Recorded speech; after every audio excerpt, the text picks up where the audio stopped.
યશસ્વી વડાપ્રધાન શ્રી નરેન્દ્રભાઈ મોદીના નેતૃત્વમાં ભારત અને અમેરિકા વચ્ચેની ટ્રેડ ડીલ એ વિશ્વની નવા ભારતની શક્તિનો પરિચય છે. આ ડીલ માત્ર ઉદ્યોગ પૂરતી સીમિત નથી, પરંતુ બે મોટી અર્થવ્યવસ્થાના નાગરિકોના હિતમાં અને નવી તકોના સર્જન માટેની ડીલ છે. જ્યારે વિશ્વની બે સૌથી મોટી લોકશાહી સાથે મળીને આગળ વધે ત્યારે સાચા અર્થમાં વિશ્વ કલ્યાણની ભાવના ચરિતાર્થ થાય છે. એ દિશામાં આ ટ્રેડ ડીલ ભારત અમેરિકા વચ્ચેના દ્વિપક્ષીય સંબંધોની પ્રગતિમાં નવા અધ્યાયની શરૂઆત પણ છે.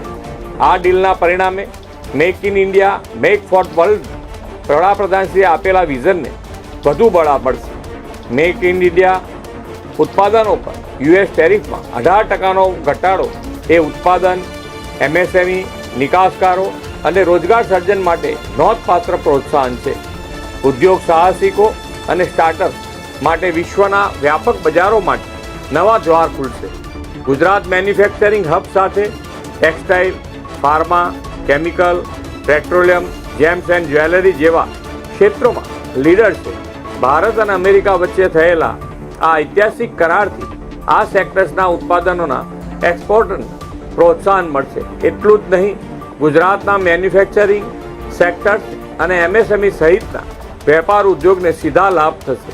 આ કરારથી ભારતની ગ્લોબલ ઇકોનોમી પ્રેઝન્સ પણ વધશે. વડાપ્રધાન શ્રી નરેન્દ્રભાઈ મોદીના નિર્ણાયક નેતૃત્વ અને સિટીઝન સેન્ટ્રિક ડિપ્લોમસીથી ભારત યુએસ સંબંધોથી વૈશ્વિક શાંતિ અને સમૃદ્ધિને પણ વેગ મળશે. હું ગુજરાતના સૌ નાગરિકો વતી આ ઐતિહાસિક દ્વિપક્ષીય વ્યાપાર કરાર બદલ વડાપ્રધાનશ્રીને ખૂબ ખૂબ અભિનંદન પાઠવું છું.